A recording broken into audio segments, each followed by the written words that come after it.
आकाशवाणी दिल्ली प्रस्तुत करता है विशेष फोन इन कार्यक्रम रेडियो डॉक्टर।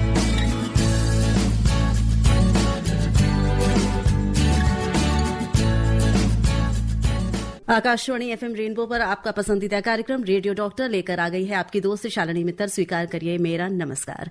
श्रोताओं, आज का नया दिन, आज का नया रेडियो डॉक्टर और आपका वही पुराना चैनल और वही पुराना समय। जी हां, 3 से 4 बजे का ये समय होता है रेडियो डॉक्टर का, और रेडियो डॉक्टर में आपको इंतजार होता है कि किस तरह से आज एक नया अंक आपके लिए ढेर सारी जानकारी लेकर आएगा। तो आज का भी ये अंक आपके लिए बहुत जरूरी है, क्योंकि आज हम बात करेंगे ऑस्टियोपोरोसिस और स्पॉन्डिलोसिस के बारे में। क्या होती हैं ये बीमारियां और कैसे इनको जानकर इनसे बचाव किया जा सकता है और उपचार की प्रक्रिया क्या रहती है, ये सारी जानकारी इस कार्यक्रम में आपको मिलेगी। सबसे पहले आपका परिचय आज के रेडियो डॉक्टर से करा दूं। आज हमारे साथ स्टूडियो में मौजूद हैं डॉक्टर अंकुर नंदा। आप senior consultant spine surgeon cum unit head है Indian spinal injury centre New Delhi में। नमस्कार सर। नमस्कार मैम। और हमारे दूसरे रेडियो डॉक्टर हैं डॉक्टर उमेर अहमद खान। आप फिजियोलॉजिस्ट हैं और आप एक रिहैब इंस्टीट्यूट के फाउंडर हैं। बहुत बहुत स्वागत है उमेर जी आपका। बहुत शुक्रिया, थैंक यू। तो जैसा हमने बताया श्रोताओं को, आज हम ऑस्टियोपोरोसिस और स्पॉन्डिलोसिस पे बात करेंगे। पहला प्रश्न मेरा कि ऑस्टियोपोरोसिस, स्पॉन्डिलोसिस और कुछ और शब्द होते हैं इनसे मिलते जुलते, जिसको हम अक्सर सुनते रहते हैं, लेकिन हमें सबके मीनिंग नहीं पता होते हैं। तो मैं जरूर जानना चाहूंगी अंकुर सर, आपसे पहले शुरुआत करते हैं। ऑस्टियोपोरोसिस, ऑस्टियोआर्थराइटिस, स्पॉन्डिलोसिस, स्पॉन्डिलाइटिस, ये तो मैंने बहुत अक्सर सुने हैं, पर हमें हमारे श्रोताओं को भी शायद फर्क नहीं पता होगा, तो शॉर्ट में बता दें। मैम, मुझे लगता है कि ये इस आई थिंक 1 घंटे का सबसे महत्वपूर्ण सवाल है क्योंकि बहुत बार हमारे पास क्लिनिक में पेशेंट आते हैं जो कि अपना डायग्नोसिस लेकर आते हैं कि सर मुझे स्पॉन्डिलोसिस हो गया। सो आप समझे मैडम, ये अलग अलग शब्द हैं। ऑस्टियोपोरोसिस नामक शब्द का मतलब है हड्डियों का कमजोर होना, जो कि डेफिनेटली उम्र के साथ होता है। ऑस्टियोआर्थराइटिस जो शब्द है उसका मतलब है जोड़ों का उम्र के साथ खराब होना। अब ये आर्थराइटिस जो है अलग अलग टाइप के होते हैं, पर जो ऑस्टियोआर्थराइटिस है ये उम्र के साथ होने वाले बदलावों में जो जोड़ों में बदलाव आता है उसके कारण होने वाला आर्थराइटिस है। तीसरा शब्द आपने कहा स्पॉन्डिलोसिस। अब स्पॉन्डिलोसिस आप एक तरीके से इस तरह से समझ लीजिए कि ये हमारी रीढ़ की हड्डी का आर्थराइटिस है। मतलब कि जब भी हम एक्सरे करते हैं, अगर हमारी उम्र हो रही है थोड़ी 40 वर्ष 50 वर्ष, तो जरूर कोई ना कोई चेंज एक्सरे में दिखेगा, और ये जो एक्सरे में दिखने वाले बदलाव होते हैं इनको स्पॉन्डिलोटिक चेंजेस या स्पॉन्डिलोसिस कहते हैं। इसका मतलब ये नहीं है कि ये दर्द दे ही रहा है। और अच्छा। चौथा शब्द जो आपने कहा स्पॉन्डिलाइटिस, जब भी रीढ़ की हड्डी में कोई पैथोलॉजी हो रही है, चाहे वो सूजन हो, कोई इन्फेक्शन हो, तो वो स्पॉन्डिलाइटिस में कन्वर्ट हो जाता है। उसके बारे में फिर और बात करेंगे। जी जी, तो हमारे श्रोता समझ गए होंगे कि आज हम किस बारे में बात करेंगे। बेसिकली तो हमारा सब्जेक्ट ऑस्टियोपोरोसिस और स्पॉन्डिलोसिस है, पर मुझे लगता है श्रोता हमसे ऑस्टियोआर्थराइटिस या स्पॉन्डिलाइटिस पर भी सवाल जरूर पूछेंगे, क्योंकि कहीं ना कहीं ये इतने आपस में जुड़ते हैं कि डिफरेंशिएट करना हमारे लिए मुश्किल होता है। डॉक्टर उमेर, आपसे जानना चाहेंगे, क्योंकि जब भी हम हड्डी की बात करते हैं तो सबसे पहले हम फिजियोथेरेपी पर ही ध्यान हमारा जाता है। तो कितना इंपॉर्टेंट है रिहैब के लिए फिजियोथेरेपी जब भी हम बोन डिजीज पर बात करते हैं? देखिए, अभी सर ने बताया 2 चीजों में डिफरेंस जी, और फिजियोथेरेपी की अगर बात करें तो बैक टू नॉर्मल लाइफ लाने में इसका बहुत बहुत इंपॉर्टेंट है। कोई भी मर्ज या कोई भी प्रॉब्लम्स जब होती है तो फंक्शनल एबिलिटीज कम होते हैं, जिसकी वजह से डीकंडीशनिंग इफेक्ट आता है। अब जब बीमारियां होती थी, मसल्स और बोन्स पे बहुत ज्यादा इफेक्ट करता है। तो फिजियोथेरेपी का इंपॉर्टेंस ये है कि पहले तो आपका कुछ एक्सरसाइज ऐसे रहते हैं या फिर डायग्नोस्टिक के साथ आप इस तरह से ट्रीट करते हैं कि वो प्रोसेस स्लो हो, मसल स्ट्रक्चर्स जो बीमारी होने के वजह से जो हो सकता है जल्दी, वो बेहतर स्टेबिलिटी प्रोवाइड करे, और उसकी वजह से बहुत सारे कॉम्प्लिकेशंस बहुत स्लो डाउन होते हैं या नहीं होते। जी, हम ये कह सकते हैं कि अगर कोई एक स्पाइन सर्जन है तो उसके साथ फिजियोथेरेपिस्ट भी जरूर रहता है सर। जी बिल्कुल मैम, ये एक टीम है। हमारा काम है सर्जरी करके जो भी हमारा अंग है शरीर का जो ठीक काम नहीं कर रहा है उसे वापस अपनी जगह पर लाकर बिठाना, बट उससे काम निकलवाना और उससे काम ले पाना, ये थेरेपिस्ट जरूर उसमें एक बहुत महत्वपूर्ण भूमिका अदा करते हैं। बिल्कुल, तो ये जोड़ा होता है और ये जोड़ा आज हमारे रेडियो डॉक्टर में भी है। तो हम कोशिश करेंगे आपकी जितनी भी समस्याएं हैं, आपकी जितने भी प्रश्न हैं, उनको यहाँ सॉल्व कर सकें। और हमारे एक श्रोता हमारे साथ फोन लाइन पर जुड़ गए हैं। हेलो मैम, नमस्ते। मेरा नाम अनिल कुमार मिश्रा है। जी अनिल जी। मैं प्रहलादपुर दिल्ली से बोल रहा हूँ, इधर सेक्टर 28 रोहिणी की तरफ से। जी जी। मेरी उम्र लगभग 55-56 साल की होगी।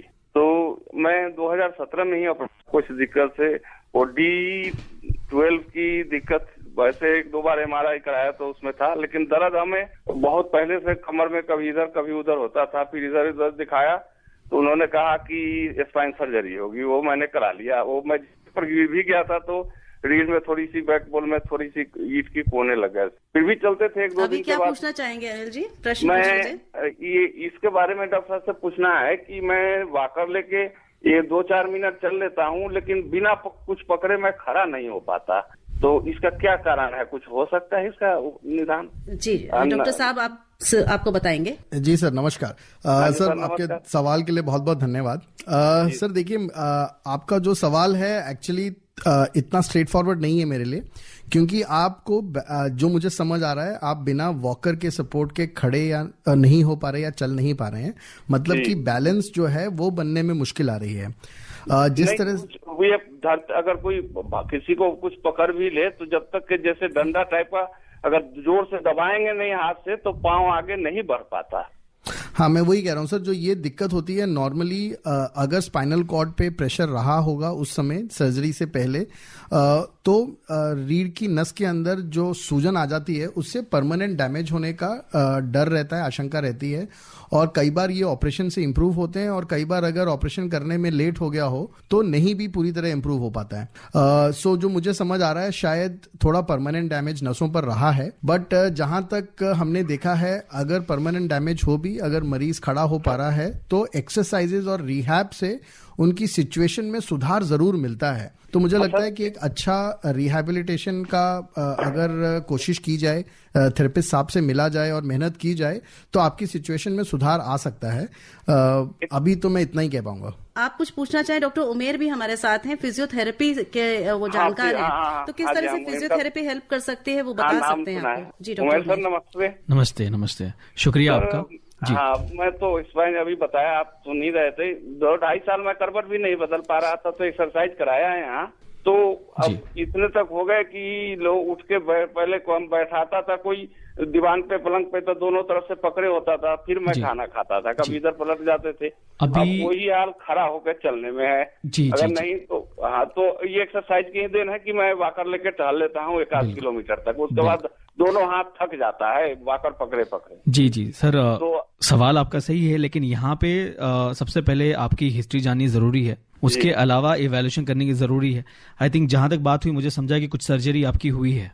तो सर्जरी तो बैकबोन का वो D12 का बताए थे। जी तो डेफिनेटली कुछ दिनों तक बेड रिटर्न रहना पड़ता है, आपके सपोर्टिंग मसल्स जो है वो इफेक्ट होते हैं, बैलेंसिंग के लिए जो मसल्स होते हैं वो इफेक्ट होते हैं। तो आपको प्रॉपर इवैल्यूएशन करके फिर जो रिहैबिलिटेशन एक्सरसाइज है उससे बिल्कुल इंप्रूवमेंट आएगा। उसमें बहुत सारी चीजें कंसिडर करनी पड़ती है कि आपके मसल्स कितने लॉस हुए हैं या आपको आपके सेंसेशन कैसे हैं। तो आपने बताया कि अभी कि मैं उठ के ये चल पा रहा हूं या फिर सपोर्ट ले रहा हूं, उस वहां तक चेक करके बिल्कुल यहाँ पे रिहैबिलिटेशन या एक्सरसाइज आपको जरूर हेल्प करेगा।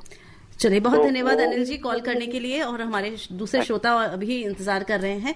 आप जरूर जाइए और डॉक्टर साहब से मिलिए, तो आपको वो गाइड करेंगे। हमारे पास एक मैसेज आया है, श्याम मित्तल जी ने लिखा है रोहिणी से, कि क्या पूरे सिर में दर्द होना स्पॉन्डिलोसिस का लक्षण है, और removing pillow has help me. क्या आप बताएं कि ये सच में हेल्प करता है या मुझे ही सिर्फ पिलो हटा के जब मैं सो रहा हूं तो मुझे हेल्प किया है इसने। और आई एम 74 ईयर्स ओल्ड और मुझे डायबिटीज है 1984 से, पर कंट्रोल में है। श्याम जी, धन्यवाद आपके सवाल का। देखिए, ऐसा है, जब भी सिर में दर्द होता है उसके कई कारण हो सकते हैं, बट जो दर्द गर्दन के कारणों से या स्पॉन्डिलोसिस के कारण से होता है, यूजुअली ये जो दर्द है ये हमारे सिर के पीछे के भाग में गर्दन से जुड़ी हुई जगह पर दर्द होता है, और ये दर्द जो है वो नीचे कंधों की तरफ फैलेगा। बट मान लीजिए अगर दर्द बिल्कुल सामने की तरफ आंखों की ऊपर की जगह पे या कानों की ऊपर की जगह पे हो रहा है, तो ये स्पॉन्डिलोसिस से रिलेटेड दर्द होने का चांस इसका बहुत ही कम है। आपका दूसरा सवाल था कि क्या तकिया लेना या ना लेना अच्छी चीज है। देखिए, हमारी एडवाइस ये रहती है कि आप जब लेटते हैं तो आपकी गर्दन की सिचुएशन या पोजीशन वैसी रहे जैसे कि आप खड़े हो, बिल्कुल न्यूट्रल पोजीशन में। इसलिए मैं यूजुअली ये एडवाइस देता हूं कि अगर आप सीधा सो रहे हैं तो एकदम पतला तकिया लीजिए ताकि आपकी गर्दन ऊपर को ना ज्यादा झुकी रहे, और अगर करवट देकर सो रहे हैं तो तकिए की हाइट कुछ इस तरह की हो जो आपकी कंधे और सिर के गैप को फिल कर सके, ताकि आपकी गर्दन ना ज्यादा नीचे जाए ना ज्यादा ऊपर जाए। सो अगर करवट लेकर सोना ज्यादा पसंद करते हैं तो थोड़ा मोटा तकिया, और अगर सीधा सोना पसंद करते हैं तो बिल्कुल पतला तकिया लीजिए, दैट विल बी आइडियल। जी, हमारे एक कॉलर हमारे साथ फोन लाइन पर है। हेलो। कार्यक्रम की होस्ट और दोस्त शालिनी मित्तल जी को रघुविंदर सिंह चट्ठा का नमस्कार। जी नमस्कार, और प्रश्न कर लीजिए, डॉक्टर साहब सुन रहे हैं। हाँ जी, दोनों डॉक्टर साहबान को मेरा आदर प्रणाम। चड्ढा साहब नमस्कार। सर, मेरा एक क्वेश्चन है, एक दूसरे से लिंक है वो, कि हड्डियों में दर्द और कमजोरी और रीढ़ की हड्डी में कोई भी डिफेक्ट होना क्या हमारी डाइट और लाइफस्टाइल से रिलेटेड है, और इसमें क्या हमारा सिटिंग और वर्किंग पोज भी होता है, और ये होने के बाद अगर पेन किलर ली जाए तो उसके क्या बेनिफिट है और क्या नुकसान है, कृपया बताने का कष्ट करें। डाइट और लाइफस्टाइल बहुत इंपॉर्टेंट है, और पोस्चर, ये तीनों चीजें बहुत इंपॉर्टेंट है। मैं और जोड़ देती हूँ स्क्रीन टाइम, जो बहुत इंपॉर्टेंट है। बताइए डॉक्टर उमेर, क्या ये फैक्टर्स इफेक्ट करते हैं? बिल्कुल इफेक्ट करता है। इनफैक्ट अभी आप देखेंगे तो ergonomic जो होता है, डिजाइनिंग होता है काम का, वर्क स्टेशन, और उसमें बहुत सारे गैजेट्स भी इन्वॉल्व हुए हैं। ये जितने एडअप हुए हैं वो लाइफ को कहीं ना कहीं सीडेंटरी लाइफस्टाइल बनाया है, तो उसकी वजह से जितने मसल्स, अब हम लोग डी जनरेशन की बात करें तो मसल्स कहीं ना कहीं अंडर डेवलप्ड भी है, तो हमको डेफिनेटली ये सब चीजें तो कंट्रीब्यूटिंग फैक्टर्स है ही। डाइट और न्यूट्रिशन जो है, अगर आप एक्सरसाइज नहीं कर रहे हैं तो वो भी रिलेटेड है, क्योंकि आपके डाइजेशन सिस्टम या जितना सिक्रेशन होना चाहिए, जितना इंप्रूवमेंट होना चाहिए, वो भी नहीं होता है। और एक प्रश्न का और था कि पेन किलर्स कितने नुकसान करते हैं अगर हम दर्द में ले लेते हैं उनको? सर देखिए, ऐसा है, जो पेन किलर्स हैं ये अलग अलग टाइप के दर्द की दवाइयां होती हैं। कुछ पेरिफेरली एक्टिंग, मतलब कि जो कि टिश्यू लेवल पे काम करते हैं, और कुछ सेंट्रली एक्टिंग पेन किलर्स हैं जिनको अमूमन भाषा में पेन किलर कहा जाता है। ये ज़्यादा लेने पर किडनी पर ज़रूर असर कर सकती हैं, आपकी पेट की लाइनिंग को खराब कर सकती हैं, जिससे कि खट्टी डकार, जलन हो सकती है, गैस्ट्राइटिस हो सकता है, अल्सर्स हो सकते हैं। इसलिए ज़्यादा पेन किलर लेना डेफिनेटली अच्छा नहीं है। पर मैंने कई बार ओपीडी में मरीजों को देखा है कि सर मैं पेन किलर नहीं लूंगा, उनका बहुत एवर्जन रहता है। सो आप समझिए सर, पेन किलर्स जो होते हैं actually non steroidal anti inflammatory drugs, मतलब सूजन कम करने वाली दवाइयां हैं, और कुछ हद तक लेना भी जरूरी होता है। सो मेरी सलाह यह है कि पेन किलर्स आप अपने आप मत लीजिए, आप अपने डॉक्टर साहब के पास जाइए, वो समझते हैं कि कितनी डोज कितनी देर के लिए कौन सा दिया जाना चाहिए, आप उनकी सलाह करके ही लीजिए। पर मान लीजिए कोई इमरजेंसी है, बहुत ज़्यादा दर्द हो रहा है, डॉक्टर के पास नहीं जा पा रहे हैं, तो सबसे ज़्यादा सेफ पेन किलर्स में आता है पैरासिटामोल 650 मिलीग्राम, है ना। 500 मिलीग्राम में बुखार कंट्रोल करता है, 650 में दर्द कंट्रोल करता है। तो आप पैरासिटामोल ले सकते हैं, सिर्फ लिवर के मरीज ना लें, बाकी सभी मरीज इसको ले सकते हैं, सेफ पेन किलर है। जी डॉक्टर साहब, हमारे एक लिसनर ने पूछा था कि स्पॉन्डिलोसिस के कुछ उन्होंने लक्षण बोले थे कि सिर में दर्द होना क्या इसका लक्षण है, तो ये जानना चाहेंगे कि क्या लक्षण होते हैं। जैसा आपने बोला कि जरूरी नहीं है, तो वैसे कैसे पहचानने में आता है कि ऑस्टियोपोरोसिस है या स्पॉन्डिलोसिस है, क्या लक्षण होते हैं? शालिनी जी, मैं आपको थोड़ा सा इसके बैकग्राउंड में लेकर जाना चाहूंगा। कई लोगों को लगता है कि उन्हें स्पॉन्डिलोसिस है। ऐसा क्यों लगता है? ऐसा वो इसलिए कहते हैं कि जब भी गर्दन दर्द, कमर दर्द होते हैं, डॉक्टर्स एक्सरे कराते हैं, और मरीज जरूर एक्सरे की रिपोर्ट पढ़ते हैं, और एक्सरे रिपोर्ट में रेडियोलॉजिस्ट ने लिखा होता है स्पॉन्डिलोसिस चेंजेस सीन। सो आपको समझना है कि इस वर्ड का मतलब यह है कि उम्र के साथ जो बदलाव होते हैं हमारे शरीर में, जैसे हम जैसे जैसे बड़े होते हैं, हमारे कुछ बाल सफेद होते हैं, स्किन में रिंकल्स आते हैं, हमारे घुटनों में थोड़ा आर्थराइटिस होता है, उसी तरह रीढ़ की हड्डी में भी बदलाव आते हैं। उस शब्द को हम स्पॉन्डिलोसिस कहते हैं। स्पॉन्डिलोसिस एक्सरे रिपोर्ट में होना का मतलब यह नहीं है कि हमें कोई बीमारी हो गई है। हमारे कई कमर दर्द और गर्दन दर्द 90% जो है हमारी जीवन शैली से लेना देना होता है। इनका मतलब कि हमारी मांसपेशियां कमजोर हैं, हमारा बैठने का ढंग ठीक नहीं है, हमारी हड्डियां कमजोर हो रही हैं, या फिर हम कंटिन्यूसली 2-2, 3-3 घंटे लगातार बैठ रहे हैं, जो कि खुद एक अपने आप में एक हेल्दी आदत नहीं है। स्पॉन्डिलोसिस के इसलिए कोई सिम्टम्स नहीं है। बट अगर आप बोलें कि भाई स्लिप डिस्क के क्या सिम्टम्स है, क्योंकि स्लिप डिस्क भी एक बहुत बड़ा प्रॉब्लम है जो कि हमें तंग करता है, तो जब भी कोई दर्द कमर से लेकर पीछे कूले से होते हुए, जांग से होते हुए पिंडली में जा रहा हो, करंट दे रहा हो, सेंसेशन दे रहा हो, तो नर्व प्रेस हो रही है, इमीडिएटली डॉक्टर के पास जाना चाहिए। पर अगर दर्द और स्टिफनेस सिर्फ कमर में है तो कुछ सिंपल पेन किलर्स, गर्म पानी की सिकाई, थोड़ी एक्सरसाइजेस, 90% लोगों को आराम दे देंगी।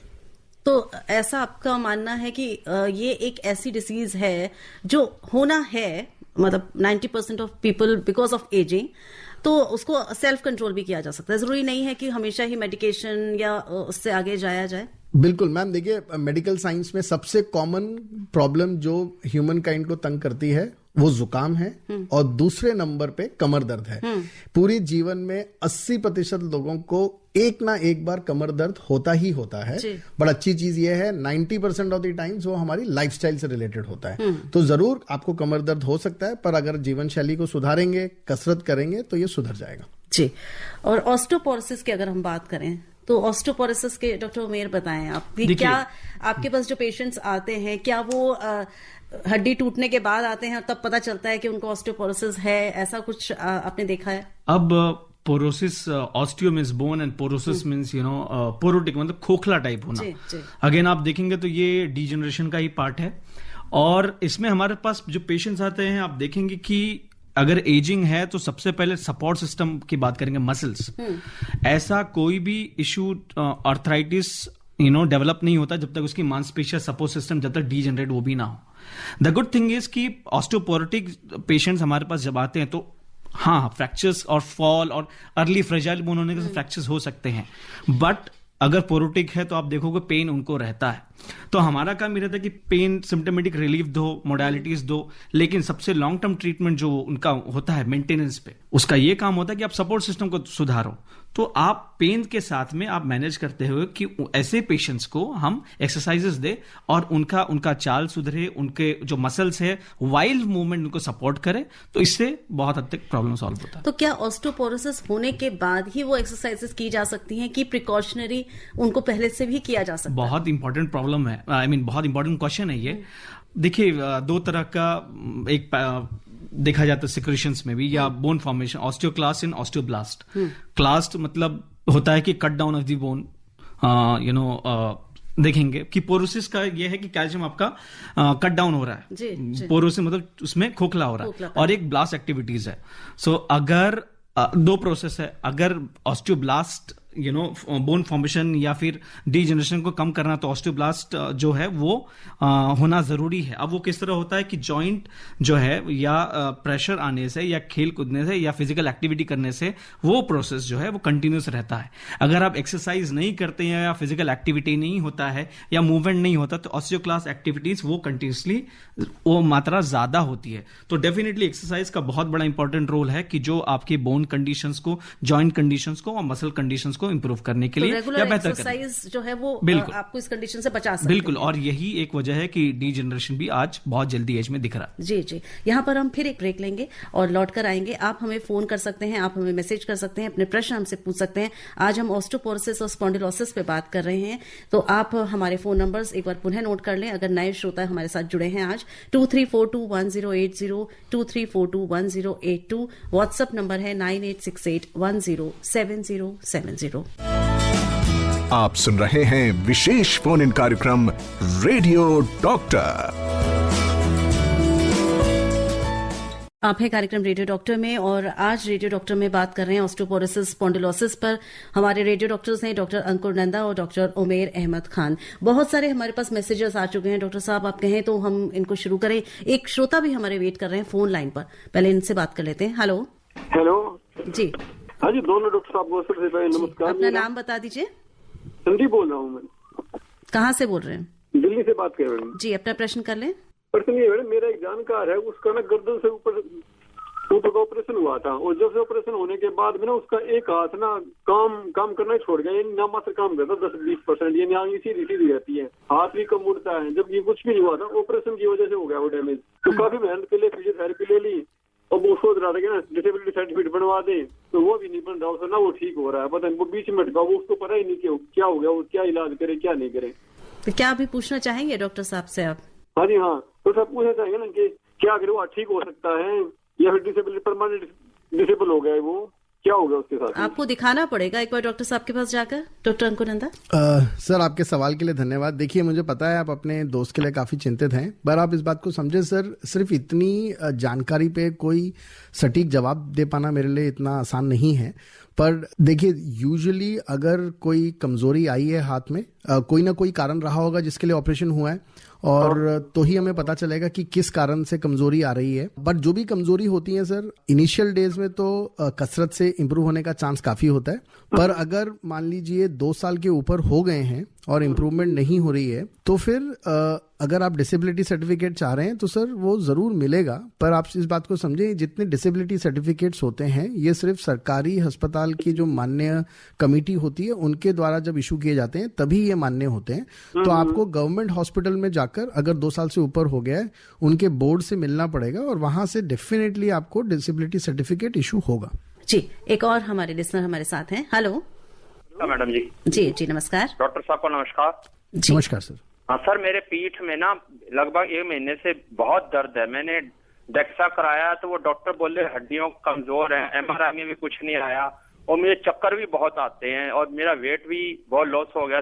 मेरे 6 फुट हाइट है, 59 वेट आ गया है। तो क्या मैं टेस्ट कराऊं जिससे कि मेरे को कुछ चलना फिरना, मैं चलता हूँ तो ऐसा लगता है गिर रहा हूँ। बैलेंस नहीं हो पा रहा है। सर आपकी उम्र कितनी है? मेरी उम्र जी 51 है। और आपका मैं नाम नहीं सुन पाया, आप डॉक्टर का थोड़ा शुभ नाम बता दीजिए। सर मेरा डॉक्टर अंकुर नंदा नाम है, मैं रीढ़ की हड्डी का स्पेशलिस्ट हूँ।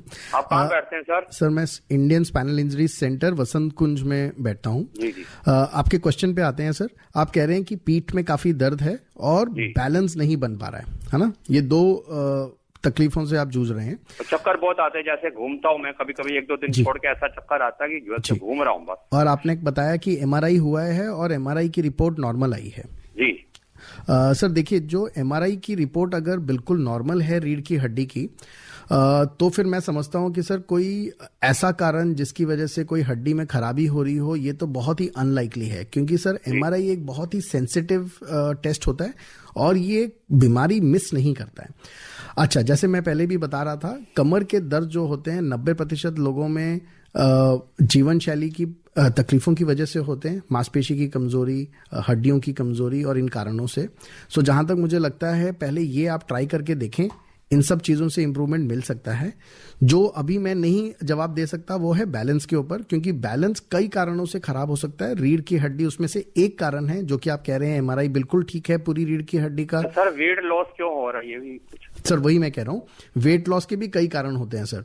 तो इसके लिए मेरा सजेशन रहेगा 2 डॉक्टर साहब से मिलने का, फिजिशियन और न्यूरोलॉजिस्ट, क्योंकि अगर बैलेंस रीढ़ की हड्डी से प्रॉब्लम नहीं हो रही है तो फिर ब्रेन के लेवल से या कान के लेवल से प्रॉब्लम हो सकती है। हाँ, मेरे हाथ भी बहुत कांपते हैं। सही हाँ, सो एक बार न्यूरोलॉजिस्ट से जरूर मिलें सर, और उनसे इवैल्यूएट करें, और वेट लॉस का भी आई थिंक वो फिर आपको कारण बता पाएंगे। ठीक है, thank you sir. Right sir. जी, हमारे पास मैसेज आए हैं और ये मैसेज हमको लिखकर भेजा है बीर सिंह जी हैं। कहाँ से है ये नहीं लिखा है। इन्होंने लिखा है, डॉक्टर साहब मुझे बहुत सिवियर पेन है लेफ्ट शोल्डर और लेफ्ट आर्म में, और 2 फर्स्ट फिंगर्स के सेंसेशन भी नहीं है लास्ट 1 महीने से, और मैं जो मेडिसिन ले रहा हूँ उससे मुझे 70% रिलीफ है। तो मुझे ये बताइए कि क्या मुझे मेडिसिन कंटिन्यू करनी चाहिए या फिजियोथेरेपी करवानी चाहिए या सर्जरी पे जाना चाहिए, और अगर मैं सर्जरी कराता हूँ तो स्पाइन सर्जन होना चाहिए कि न्यूरो सर्जन होना चाहिए, और रिस्क फैक्टर क्या है। बहुत सारी चीजें जानना चाहते हैं बीर सिंह जी। वीर सिंह जी धन्यवाद आपके सवाल के लिए। देखिए, जिस तरह से आप डिस्क्राइब कर रहे हैं ऐसा लगता है कि आपकी गर्दन की एक गद्दी खिसक कर एक तरफ की नस को दबा रही है, जिस कारण आपको पूरे हाथ में दर्द आ रहा है और उंगलियों में सुनपन भी है। अब इस पूरी बात में अच्छी बात ये जो मुझे सुनने में आई कि आपने कहा कि आप ऑलरेडी 70% बेहतर हैं इस 1 महीने के अंतराल में। सो मेरे हिसाब से वो बहुत ही एक अच्छी चीज है, क्योंकि आप इस समझे सर, जो स्लिप डिस्क होती है 90% लोगों में दवाई, कसरत, फिजियोथेरेपी से 2 से 3 महीने के दरमियान ये सुधर जाती है। तो मेरे हिसाब से 1 महीने में 70% इंप्रूवमेंट काफी अच्छा इंप्रूवमेंट है। सो मेरे हिसाब से आप जरा भी चिंता ना करें। मेरा सिर्फ एक सवाल है कि आपको हाथ में कोई कमजोरी तो नहीं महसूस हो रही है, क्योंकि देखिए अगर कमजोरी महसूस हो रही है तो फिर डॉक्टर का देखना बहुत जरूरी है, चेक करना जरूरी है। जब भी स्लिप डिस्क है, सिर्फ दर्द, सुनपन, जलन है और कोई तकलीफ नहीं है, तो हम दवाइयों से, फिजियोथेरेपी से, कसरत से ट्रीटमेंट कर सकते हैं। पर अगर कमजोरी होती है और ज्यादा कमजोरी है तो फिर ऑपरेशन की तरफ जाना चाहिए। तो मेरी तरफ से अगर कोई कमजोरी नहीं है तो आप ऑपरेशन की ना सोचें। दवाइयां तो ले ही रहे हैं, फिजियोथेरेपिस्ट के साथ संपर्क में आएं और कसरत और फिजियोथेरेपी शुरू कराएं। ये 70% से 99% में बदल जाएगा। चलिए, बहुत अच्छी बात है जी। डॉक्टर उमेर, सर ने ऑलमोस्ट सभी चीजें बोल दी हैं। इसमें अगर उनको रिलीफ है और एक और चीज है कि शायद कमजोरी महसूस हो रही है जी, या जी, ये अभी उन्होंने बताया नहीं। हाँ, तो ये है कि नर्व कंप्रेशन तो है और उसमें भी डिस्क कितनी खिसकी उसकी भी मात्रा। कुछ स्टैटिस्टिक्स रहती है कि जिसमें आपको रिकवरी के चांसेस है। तो इन्होंने कहा कि इम्प्रूवमेंट बहुत है और रिकवरी भी हो रही है। तो पहला तो चेक करने की जरूरत है कि कितनी मात्रा है। उस पर भी एक्सरसाइज होते हुए, जिसके मैकेंजी कंसेप्ट वगैरह कहते हैं, उससे इम्प्रूवमेंट होके वो गादी भी जगह पे भी आती है। बशर्ते वीकनेस बोला है तो आई थिंक फॉलो अप करके फिजियोथेरेपी भी इसमें हेल्प कर पाएगी। डेफिनेटली मैम, लेकिन उसमें भी बहुत सारी इंडिकेशंस और कॉन्ट्रा इंडिकेशंस रहते हैं। आप ये एक्सरसाइज नहीं दे सकते हो या एक तरह की एक्सरसाइज नहीं दे सकते हो जिसकी वजह से कंप्रेशन जो है, अगर गादी जो है खिसक के ज्यादा आई है तो वो कॉर्ड की तरफ भी जा सकती है। ये हो सकता है, लेकिन वो तब कंसीडर करने की जरूरत है जब उनको वीकनेस ज्यादा डेवलप हो रहा है और अगर इंप्रूवमेंट नहीं हो रहा है तो। लेकिन इंप्रूवमेंट हो रहा है तो जैसे डॉक्टर साहब ने कहा कि उतना घबराने की बात नहीं है। हमारे लिसनर वेट कर रहे हैं फोन लाइन पर। हेलो, नमस्ते मैम। जी नमस्ते। डॉक्टर साहब की जी, अपना नाम बता दें और प्रश्न करें डॉक्टर साहब से। मेरा नाम रंगीला है, अलीपुर से बोल रहा। हाँ जी, आप क्या पूछना चाहेंगे? वो मेरा गर्दन का नस है नहीं, वो दर्द करता है बहुत। कब से है? 8 महीना से हो रहा है। दवाई भी खाया और टोपो भी लगाया, फिर भी ना ठीक। जी जी, और आपकी उम्र क्या है डॉक्टर साहब, जरूर जानना चाहेंगे। 20। जी डॉक्टर साहब। रंगीला जी, ये बताएं, गर्दन की नस से आपका क्या मतलब है? गर्दन में ही दर्द हो रही है या हाथों में भी दर्द जा रही है? नहीं, हाथ में नहीं, गर्दन के नस से लेकर और कान सब दुखता रहता है। जी, सुनने में यही लग रहा है कि ये मांसपेशी का दर्द होगा जरूर। आप क्या काम करते हैं? कुछ भी ना करते हैं। और मोबाइल कितना इस्तेमाल करते हैं? नहीं, मोबाइल के वही नहीं करते हैं। अच्छा, ठीक है, मोबाइल है, छोटा मोबाइल है। अच्छा, ठीक है। देखिए, ऐसा है, जैसे मैं पहले भी कहता हूँ, ये जो दर्द जो गर्दन या कमर तक ही सीमित है, ज्यादातर ये हमारी मांसपेशियों के दर्द होते हैं, नस के दबने के लक्षण नहीं है ये। और जब भी मांसपेशी का दर्द है, कुछ दर्द की दवाइयां, कुछ मांसपेशियों को रिलैक्स करने वाली मसल रिलैक्सेंट्स और फिजियोथेरेपी जरूर मदद करेगी। तो जो भी घर के आसपास आपके फिजियोथेरेपी सेंटर्स हों, उनके पास आप जाएं, थोड़ी फिजियोथेरेपी मशीनों से, थोड़ी कसरत और कुछ दवाइयां शुरू करिए। मेरे हिसाब से बेहतर हो जाएगा, बहुत चिंता की बात नहीं है। साथ में मेरा बालक है 4 साल का, वो चलता बोलता नहीं है, क्या उसका पता ना क्या हो गया। मैम, ये बचपन से एक बार भी नहीं चला है? नहीं, लोग खाना भी न खाता है, न खाली दूध पे रहता है। 4 साल का हो गया। और जब से पैदा हुआ है तब से चला नहीं है? नहीं। मैडम, ये बच्चों के डॉक्टर को दिखाना पड़ेगा उन्हें, है ना। कई बार जब बच्चे पैदा होते ही रोते नहीं हैं तो उनके रोआ था का हर चीज 6 महीने के बाद पता चला है। 6 महीने के बाद पता चला है ना। हाँ। मैडम, ये बच्चों के डॉक्टर को आपको दिखाना पड़ेगा। मुझे लगता नहीं है कि ये रीढ़ की हड्डी से रिलेटेड समस्या होगी। पूरा ही लूज है ये। हाँ, वही मैं कह रहा हूँ मैडम।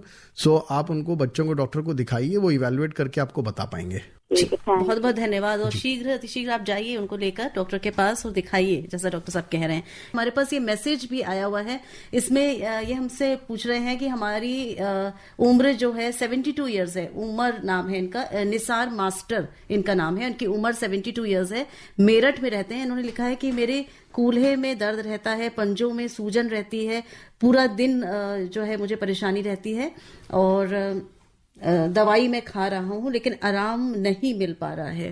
प्लीज बताएं क्या करूं। निसार जी, धन्यवाद आपके सवाल का। आपने कहा कूल्हे में दर्द हो रही है, पंजों में सूजन भी है, दवाई खाने पे भी बेहतर नहीं हो रहे हैं। हो सकता है सर कि आपकी नीचे की रीढ़ की हड्डी में नसों का दबाव हो रहा हो, जो कि उम्र के साथ होने वाले बदलावों के साथ होता है, जिसे हम मेडिकल भाषा में लंबर कैनाल स्टेनोसिस भी कहते हैं।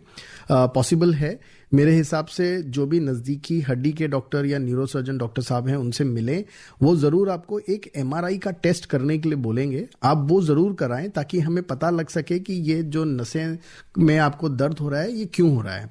आगे की जानकारी बस ऐसी है कि सर देखो, अगर नसें दब रही हैं पर पैरों का हरकत मूवमेंट सही है तो 70% लोगों में दवाई कसरत से सुधार मिल जाता है और कुछ कम ही लोगों को सर्जरी की जरूरत पड़ती है। बट अभी मेरे लिए भी कहना मुश्किल है, तो आप जरूर अपना MRI करवा लीजिए, उससे आपको और जानकारी मिलेगी सर। जी हेलो। जी नमस्कार। जी नमस्कार। मैं पीपी गौतम बोल रहा हूँ जी, मेरठ से। जी और मुझे पूछना है कि सर्वाइकल स्पॉन्डिलोसिस और फ्रोजन शोल्डर तो कैसे एक आम आदमी पता लगाए कि मुझे वेस्टिबुलर एंजाइना हो गया या सर्वाइकल स्पॉन्डिलोसिस हो गया है, फ्रोजन शोल्डर हो गया? लक्षण जानना चाहते हैं, बताने की कृपा करें। अभी हम पहले बात भी कर रहे थे गौतम साहब, cervical spondylosis and frozen shoulder, इसके कुछ लक्षण होते हैं डॉक्टर साहब? गौतम जी, आपने एक बहुत ही कॉम्प्लिकेटेड सवाल पूछ लिया है। 3 अलग अलग अंगों को एक साथ आपने इन्वॉल्व कर लिया है। आपने कहा सर्वाइकल स्पॉन्डिलोसिस, फ्रोजन शोल्डर और अनस्टेबल एंजाइना। सो एंजाइना हार्ट से रिलेटेड है, फ्रोजन शोल्डर डेफिनेटली शोल्डर से रिलेटेड है और सर्वाइकल डेफिनेटली गर्दन से रिलेटेड है। एक एक करके लेते हैं। यूजुअली जो स्पॉन्डिलोसिस या फिर हम कहें कि जो गर्दन के दर्द हैं, अगर सिर्फ गर्दन में ही दर्द हो रहा है तो मांसपेशियों का दर्द है, बहुत चिंता करने वाली बात नहीं है, कसरत से सुधरेगा। अगर दर्द गर्दन से चलकर पूरे हाथ में जा रहा है और साथ में सुन्न भी हो रहा है, कीड़ियां चल रही हैं, करंट लग रहा है, तो ये नस दबने के लक्षण हैं। इसके लिए आपको सीधा डॉक्टर साहब के पास जाना चाहिए और MRI टेस्ट कराना चाहिए। अब आते हैं फ्रोजन शोल्डर पे। फ्रोजन शोल्डर, जैसे कि ये नाम सजेस्ट कर रहा है, कंधे का जाम हो जाना। ये कैसे चेक कर सकते हैं? आप अपने कंधे को 90 डिग्री पर ऊपर उठा के आगे और पीछे घुमाकर देखिए। अगर ये 90 डिग्री तक नहीं उठ रहा है, आगे पीछे घुमाने में बहुत ज़्यादा कंधे में दर्द हो रही है, तो फिर ये मोस्ट प्रोबेबली फ्रोजन शोल्डर है। और यूजुअली ये धीरे धीरे कसरत से, दवाइयों से सुधरता है। कुछ लोगों को इंजेक्शंस की ज़रूरत भी पड़ती हैं। अब आते हैं एंजाइना पे। देखिए, मैं हार्ट एक्सपर्ट नहीं हूँ, बट जो टिपिकल एंजाइना के पेन्स होते हैं, ये हमारे छाती के आगे के भाग में और बाएं हाथ की तरफ ट्रैवल कर सकते हैं। और इनको डिफरेंशिएट करना, जब हाथ में दर्द जा रहा है, बहुत ज़रूरी है सर्वाइकल पेन से। तो आप ऐसे समझें कि जब आगे छाती की तरफ पेन हो रहा है और साथ में हाथ में जा रहा है, तो हार्ट की इन्वॉल्वमेंट हो सकती है। एक नुस्खा है जो आप ट्राई कर सकते हैं। यूजुअली जो गर्दन से रिलेटेड दर्द हाथ में जा रहा हो, अगर आप हाथ को उठाकर अपने सिर पे रख लें, तो गर्दन से रिलेटेड जो दर्द है सर, वो इमीडिएटली कम या गायब हो जाएगा। पर जो हार्ट से रिलेटेड दर्द है सर, वो कम नहीं होगा। तो ये एक तरीका है जो कि हमें कुछ केसेस में मदद करता है जानने के लिए कि हार्ट से रिलेटेड दर्द है या गर्दन से। जी। तो डॉक्टर उमेर, आप कुछ कहना चाहेंगे कि इन्होंने जो जो बातें हैं, डॉक्टर साहब ने बहुत विस्तार से लक्षण बताए हैं सबके अलग अलग, तो इन सारी ही चीजों में क्या फिजियोथेरेपी वर्क कर सकती है? बिल्कुल मैम, सर ने ऑलमोस्ट सभी चीज एक्सप्लेन। मैं कुछ ऐड ऑन करना चाहूंगा। सर्वाइकल स्पॉन्डिलोसिस की अगर बात की तो एक डिजेनरेटिव चेंजेस है या फिर इनिशियल पेन भी हो सकता है, डिपेंड्स अपॉन एज, कितने बार उनको गर्दन दर्द हुआ है। उसके अलावा गर्दन की जैसे डिफरेंशिएट 3 चीजों का, शोल्डर, अगर सर्वाइकल की बात करेंगे तो सर्वाइकल की वजह से झुंझुनाहट पेन होता है, वो जरूरी नहीं कि आपके फ्रोजन शोल्डर से रिलेटेड हो। दूसरा, आप सर्वाइकल मूवमेंट का देखें, चारों तरफ कितनी मूवमेंट होती है। अगर हम लोग फ्रोजन शोल्डर को देखें तो ये यूजुअली इमीडिएटली नहीं होता है, कोई पुराना इंजरी हो सकता है। और फ्रोजन शोल्डर पेन जो होता है वो कंटिन्यूसली इनिशियली होता है, कंटिन्यूस कुछ दिनों तक होता है। 3 स्टेजेस उसमें होते हैं जिसमें आपके मूवमेंट रिस्ट्रिक्ट होते हैं या मूवमेंट पेनफुल होते हैं। थर्ड अंजाइना के बारे में आई थिंक एक्सप्लेन करते हैं, तो ये डिफरेंशिएशन बहुत इंपॉर्टेंट है। एक लिसनर है फोन लाइन पर। हेलो। डॉक्टर साहब को और आपके पूरे स्टाफ को जी नमस्कार। अपना नाम बता दें। शशिकांता बोल रही हूँ मैं जी, कहाँ से? जी चलिए अपना प्रश्न करिए। दिल्ली से। मैम, मेरे जो है ना बहुत सारी तकलीफें हैं और मैं ट्रीटमेंट लेते भी जो है, ट्रीटमेंट लेने के बावजूद मेरी प्रॉब्लम बड़ी ही नजर आती है, लेकिन घट नहीं रही है। समझ नहीं आती क्या करूँ मैं। जी, आप कुछ शॉर्ट में थोड़ा सा बताना चाहें, क्योंकि डॉक्टर साहब को समझ में आएगा आप किस विषय में जानना चाह रही हैं। मेरे घुटनों की भी प्रॉब्लम है, जॉइंट पेन भी है, रीढ़ की हड्डी की प्रॉब्लम भी है, बैक पेन भी बहुत रहती है, गर्दन में भी अकड़ान रहती है, शोल्डर्स भी पेन में रहते हैं। तो आप कहीं पे अभी ट्रीटमेंट ले रहे हैं? कुछ टेस्ट हुए हैं आपके? मैं फिजियोथेरेपी भी इस टाइम ले रही हूँ। पहले भी मैंने ली थी घुटनों के लिए। उससे इम्प्रूवमेंट हुआ है आपको? मैं गिर गई थी एक बार, मेरा एक्सीडेंट हुआ था। उसके बाद हम 2.5 साल पहले एक बार पैर स्लिप हो गए थे, दूसरी बार। अब तीसरी बार हमें फरवरी 3rd वीक में हम फिर से गिर गए थे। तो उसकी वजह से हमारे जो बहुत ज्यादा पेन, हम खड़े भी नहीं हो पा रहे थे। इसमें थोड़े मेडिसिन खाकर जो है, पेन किलर हम खाना नहीं चाहते क्योंकि हमारी किडनी इफेक्ट हो गई थी, घुटनों की वजह से हम पेन किलर खाते थे। चलिए तो हमें पेन किलर खानी पड़ती है। जी डॉक्टर साहब समझ गए हैं। काफी सारी समस्या है डॉक्टर साहब इनके साथ, और बैलेंसिंग अभी मुझे लगता है कहीं ना कहीं कुछ इशू है, क्योंकि बार बार गिरना और इस तरह से इनको चोट लगती है। कुछ वैसे कुछ पता नहीं, रास्ते में आ गया होगा तो उस वजह से बाई चांस गिर गई। नॉर्मली नहीं गिरते। अच्छा ठीक है। नॉर्मली ऐसा नहीं है, हाथ पैर भी सोचते हैं। वीकनेस समझू मैं क्या समझू, कुछ समझ नहीं आ रही मैं क्या पर्टिकुलर क्या ले सकते हैं सर। चलिए डॉक्टर अंकुरनंदा आपको बता रहे हैं। जी शशिकांता जी नमस्कार। आपकी उम्र पूछ सकता हूँ मैं? हाँ जी 70। हाँ देखिए ये ट्रीटमेंट मैं 2018 से ले रही हूँ। मैं 2018 में हमारा सीरियस एक्सीडेंट हुआ था, तब से हम ठीक ही नहीं हो पाए। जी शशिकांता जी चलता रहता है। जी शशिकांता जी देखिए, अभी आपके केस में मुझे लगता है कि दो चीजें हो सकती हैं। एक, आपकी उम्र 70 वर्ष की है, हमें पता है कि उम्र के साथ काफी जोड़ों में एक साथ बदलाव आ सकते हैं, कंधे, और सबसे ज्यादा इफेक्ट होने वाले जोड़ कंधे, कमर, और एक तरीके से आप मानिए ये घुटने के जोड़ ही होता है ना, और आप तीनों जोड़ों में ही बता रही हैं। सो कमर, घुटने और शोल्डर्स है ना, ये तीनों ही ज्यादा उम्र के साथ इफेक्ट होते हैं। हो सकता है कि उन्हीं की वजह से हो रहा हो। एक दूसरा पॉसिबिलिटी ये भी है कि अगर ज्यादा जोड़ों में प्रॉब्लम हो रही है तो ये गठिया का प्रॉब्लम भी हो सकता है। सो मेरा सजेशन, ट्रीटमेंट लिया था, वो भी ट्रीटमेंट लिया था हमने। हाँ, तो गठिया के डॉक्टर साहब ने बताया था कि गठिया है मैडम कि नहीं है, कुछ बताया? कुछ 2-3 साल पहले हमने लिया था। हाँ, तो उन्होंने बताया था कि गठिया है या नहीं है? हाँ जी, उन्होंने चेक किया था। हाँ मैम देखिए, अगर गठिया है तो आप इस बात को समझे मैडम, गठिया जो है ये कंट्रोल हो सकता है, ये खत्म नहीं होता है। नहीं, तो अगर गठिया नहीं है, इस टाइम गठिया नहीं है, इस टाइम हम फिर से गिरने की वजह से हम सीरियस प्रॉब्लम फिर से आ गए हैं। मैडम देखिए, अगर इतना सब है तो मेरी सलाह यही रहेगी, जैसे शालिनी मैम कह रहे थे, फिर आप मैडम एक बार डॉक्टर साहब को अस्पताल में दिखाएं। हमारे यहाँ आना चाहें तो हमारे यहाँ आ जाइए। एड्रेस और शुभ नाम बता दीजिए। जी अभी कार्यक्रम आप सुनती रहिए, और कार्यक्रम के अंत में मैं जरूर आपको नाम पता चल जाएगा डॉक्टर साहब का। और बहुत सारे मैसेज हमारे पास हैं, समय की बहुत कमी हो रही है। डॉक्टर साहब ये हमें एक मैसेज किया है संजीव और ज्योति ने, इन्होंने लिखा है कि हम मेरठ में रहते हैं, लंबर स्पॉन्डिलोसिस क्या होता है ये जानना चाहते हैं। सर बहुत बहुत धन्यवाद आपके सवाल का। देखिए जैसे हम अभी कार्यक्रम के शुरुआत से बात करते आ रहे हैं, स्पॉन्डिलोसिस शब्द उम्र के साथ होने वाले बदलावों को कहा जाता है। अब ये सर्वाइकल में है तो गर्दन का स्पॉन्डिलोसिस, और लंबर में मतलब लोअर बैक में है तो लंबर स्पॉन्डिलोसिस है। और जहां तक मैंने पहले भी कहा, स्पॉन्डिलोसिस शब्द जो है सर रेडियोलॉजिकल डायग्नोसिस है। जरूरी नहीं है कि अगर आपके एक्सरे में स्पॉन्डिलोसिस लिखा है तो उसी से प्रॉब्लम हो रही है। ज्यादातर स्पॉन्डिलोसिस से कमर दर्द होता है। कमर दर्द कसरत करने से, वजन कंट्रोल रखने से, बैठने के ढंग का ध्यान रखने से सुधर जाता है। पर अगर पैरों की तरफ खिंचाव आ रहा है तो फिर डिस्क की समस्या हो सकती है। समझ रहे हैं? सो लंबर स्पॉन्डिलोसिस कुछ नहीं है, सिर्फ उम्र के साथ होने वाले बदलाव हैं।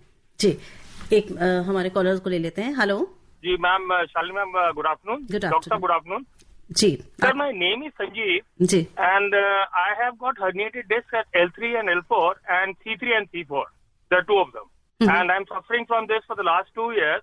My main problem is that in spite of constant physiotherapy and all, the left side of my leg, left thigh, and the right side of my right thigh are super sensitized, like they have this constant irritative feeling on the periphery. जी संजीव जी धन्यवाद आपके सवाल का। मुझे ये बताएं, ये जो आपको दोनों पैरों में सेंसिटिविटी हो रही है, क्या ये आपको चलने से या खड़े रहने से रोकती है? क्या आपका चलना इनकी वजह से रुक जाता है या कम हो गया? सर अगर ज्यादा देर तक चलूं या ज्यादा देर तक खड़ा रहूं तो वो पूरा लॉकअप हो जाता है।